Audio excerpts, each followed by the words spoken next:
today we are going to discuss about the types of probability sampling. So let's get started. So number one is the simple random sampling. It is entirely a random method of selecting the samples. In this sampling technique, numbers are assigned to the individuals. Then the samples are selected randomly. In this technique, lottery method or other number generating software are used. So it is entirely a random method of selecting the sample. Yat সম্পূৰ্ণকৈ simple random sampling to এটা সম্পূৰ্ণ random method. Yat random এটা interval লৈ পেলাই আমি sample সমূহ choose কৰিব লাগিব.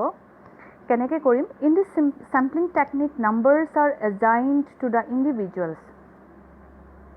So যিমান universe আছিলে, universeৰ পৰা আমি population to draw কৰিব লাগে.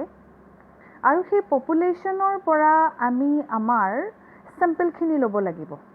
তো ৰেণ্ডম মেথডত কি হয়, যিমান পপুলেশ্যনত যিমান ইণ্ডিভিজুৱেলছ আছে সেই ইণ্ডিভিজুৱেলছবিলাকক আমি নাম্বাৰিং কৰিম আৰু সেই নাম্বাৰ অনুযায়ী 1 2 3 4 5 6 7 বা যেনেকৈ যিটোৰ পৰা ষ্টাৰ্ট কৰা হয় 5 6 7 8 9 10 তো এনেকৈ ষ্টাৰ্ট কৰি পেলাই এটা ৰেগুলাৰ ইণ্টাৰভেলত আমি কি কৰিম, চেম্পলখিনি চুজ কৰিম.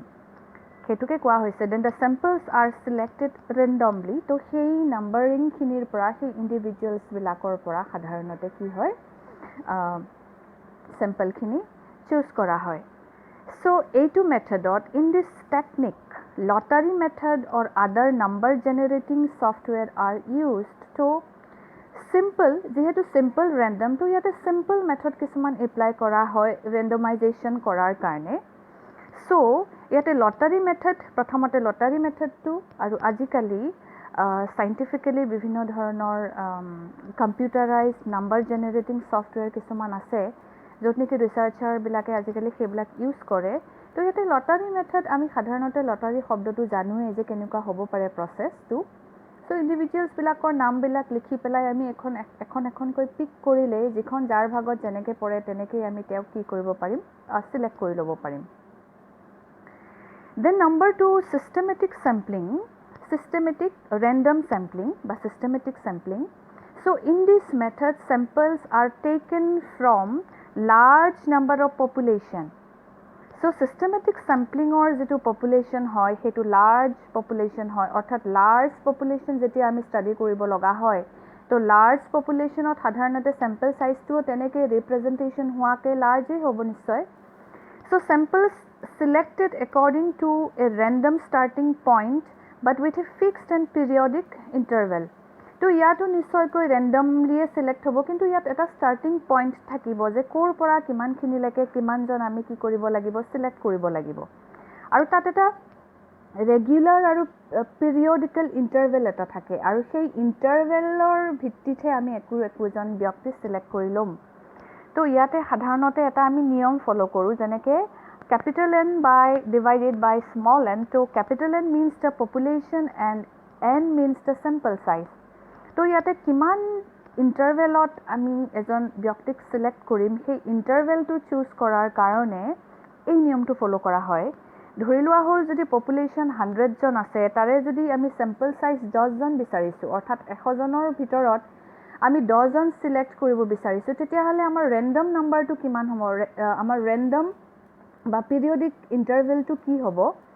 তো পপুলেশ্যন মানে কেপিটেল এন, তো 100ক যদি আমি 10ৰে ডিভাইড কৰোঁ then the answer will be 10.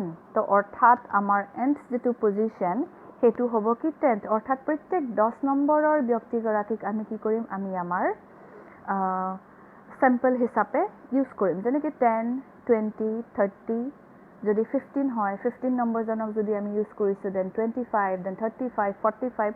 তো এনেকৈ এইটো ইণ্টাৰভেলত আমি কি কৰিম, চিষ্টেমেটিক ৰেণ্ডম চেম্পলিঙত চেম্পলটো কালেক্ট কৰি ল'ম.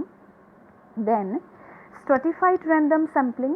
So what is stratified random sampling? So stratified random sampling involves a method where the researcher classifies the whole population into smaller groups, for example by sex, age, ethnicity, religion and similar ways.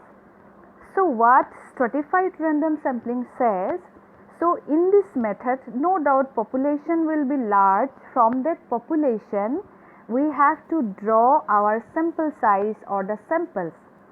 So in this case, the researcher divides the population, the whole population into some smaller groups. গোটেই পপুলেশ্যনটোক কিছুমান সৰু সৰু গ্ৰুপত ভাগ কৰি লয়, কাৰণ পপুলেশ্যনত বিভিন্ন ধৰণৰ সেক্স থাকিব, মেল ফিমেল, এজ গ্ৰুপ বিভিন্ন ধৰণৰ থাকিব, ঠিক তেনেদৰে এথনিচিটি হিচাপত কেৰেক্টাৰিষ্টিক্সবিলাক বেলেগ থাকিব, ৰিলিজিয়াছ পাৰ্চনছ বেলেগ বেলেগ থাকে। চ' ৰিলিজিয়ন বেচিছত, হিন্দু মুছলিম খ্ৰীষ্টিয়ান বেচিছত, এজ বেচিছত, সেক্স বেচিছত, এডুকেশ্যন বেচিছত বিভিন্নজনক বিভিন্ন ধৰণে ডিভাইড কৰি লোৱা হয়, গ্ৰুপ কৰি লোৱা হয়। The researcher organizes these groups and then draw a sample from each group. তাৰ পিছত এই গ্ৰুপছবিলাকক ৰিচাৰ্চাৰজনে অৰ্গেনাইজ কৰে আৰু অৰ্গেনাইজ কৰি পেলাই প্ৰত্যেকটা গ্ৰুপত ৰিপ্ৰেজেণ্টেশ্যন হোৱাকৈ প্ৰত্যেকটা গ্ৰুপৰ পৰা চেম্পল কিছুমান কালেক্ট কৰে ৰেণ্ডমলি। তো ইয়াত চেম্পলবিলাক চুজ কৰোঁতে ইন ষ্ট্ৰাটিফাইড ৰেণ্ডম চেম্পলিং, ইয়াত চেম্পলবিলাক চুজ কৰোঁতে ৰিচাৰ্চাৰজনে কোনটো চেম্পলিং মেথড আকৌ ইউজ কৰে? Simple random sampling. তো ষ্ট্ৰাটিফাইড ৰেণ্ডম চেম্পলিঙত সেই গ্ৰুপবিলাকৰ পৰা কেনেকৈ চেম্পলবিলাক কালেক্ট কৰা হয়? Using the simple random sampling, যিটো নেকি আমি প্ৰথমতে পাইছোঁ। Then number 4, the cluster sample. So this sampling is a way to select participants randomly that are spread geographically. So this sampling is a way to select participants randomly that are spread geographically. This is employed when different elements are present in the population such as city, family, university, etc. The researcher makes some clusters of that elements. The researcher then divides the clusters into smaller sections and chooses his samples. So number 1, this sampling is a way to select participants randomly that are spread geographically.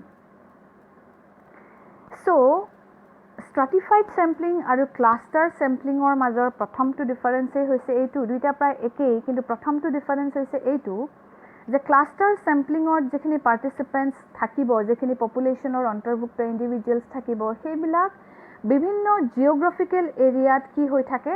Spread হৈ থাকে। তো সেই spread হৈ থকা ইণ্ডিভিজুৱেলছবিলাকৰ মাজৰ পৰাই আমি কি কৰিব লাগিব? চেম্পলবিলাক কালেক্ট কৰিব লাগিব, নিশ্চয়কৈ randomly. So this is employed when different elements are present in the population. তো যেহেতু জিঅ'গ্ৰাফিকেলি বিভিন্ন এৰিয়াত, বিভিন্ন অঞ্চলত বিভক্ত হৈ থাকে, তো গতিকে সেই পপুলেশ্যনটোৰ কিছুমান ক্লাষ্টাৰ আমি চুজ কৰিব লগা হয়, ক্লাষ্টাৰ কিছুমান বনাবলগীয়া হয়। ক্লাষ্টাৰবিলাক আমি কেনেকৈ বনাম? চিটি, ফেমিলি, ইউনিভাৰ্চিটি, কলেজেছ, এনেকৈ বিভিন্ন ধৰণে আমি ইয়াক ডিভাইড কৰিম।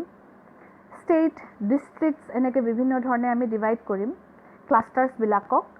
আৰু সেই ক্লাষ্টাৰবিলাক কেনেকৈ ডিভাইড কৰিব লাগিব? বিভিন্ন এলিমেণ্টছ লৈ পেলাই, যেনেকৈ চিটি বুলি কোৱাৰ লগে লগে পৃথিৱীৰ প্ৰত্যেকখন চিটি, আৰু চিটি বুলি কোৱাৰ লগে লগে ইয়াৰ কেৰেক্টাৰিষ্টিক্সবিলাক একেই হ'ব লাগিব।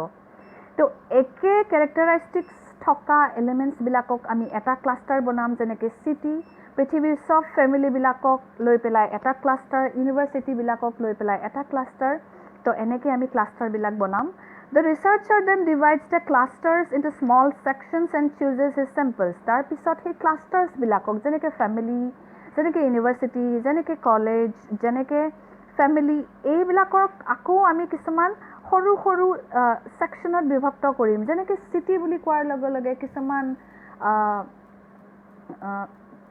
ডিফাৰেঞ্চৰ ভিত্তিত প্ৰগ্ৰেছ, কিমানখিনি প্ৰগ্ৰেছ হৈছে সেইটোৰ ওপৰত ভিত্তি কৰি পেলাই, পপুলেশ্যনৰ ছাইজৰ ওপৰত ভিত্তি কৰি পেলাই আমি চিটি কিছুমানক বিভিন্ন ধৰণে ভাগ কৰি ল'ব পাৰোঁ। যেনেকৈ চিটি ৰিম'ট এৰিয়া কিছুমান থাকে, প্ৰগ্ৰেছিভ এৰিয়া কিছুমান থাকে, তো তেনেকৈ আমি চিটিখনক বিভক্ত কৰিব পাৰোঁ। ঠিক তেনেদৰে ফেমিলিকো আমি বিভিন্ন ধৰণে আকৌ চাব গ্ৰুপত ভাগ কৰিব পাৰোঁ। যেনেকৈ নিউক্লিয়াৰ ফেমিলি আছে, মডাৰ্ণ বিভিন্ন ধৰণৰ কেৰেক্টাৰিষ্টিক্স থকা ফেমিলি আছে, যেনেকৈ ইউনিভাৰ্চিটি আছে। ইউনিভাৰ্চিটি ক্লাষ্টাৰ্ছটোক আকৌ আমি ভাগ কৰি ল'ব পাৰোঁ, state university, then central university. তো এনেকৈ ছেকশ্যনছবিলাক আকৌ বনাই পেলাই সেইবিলাকৰ পৰা কি কৰা হয়? চেম্পলছবিলাক কালেক্ট কৰি লোৱা হয়। চ' থেংক ইউ ছ' মাছ।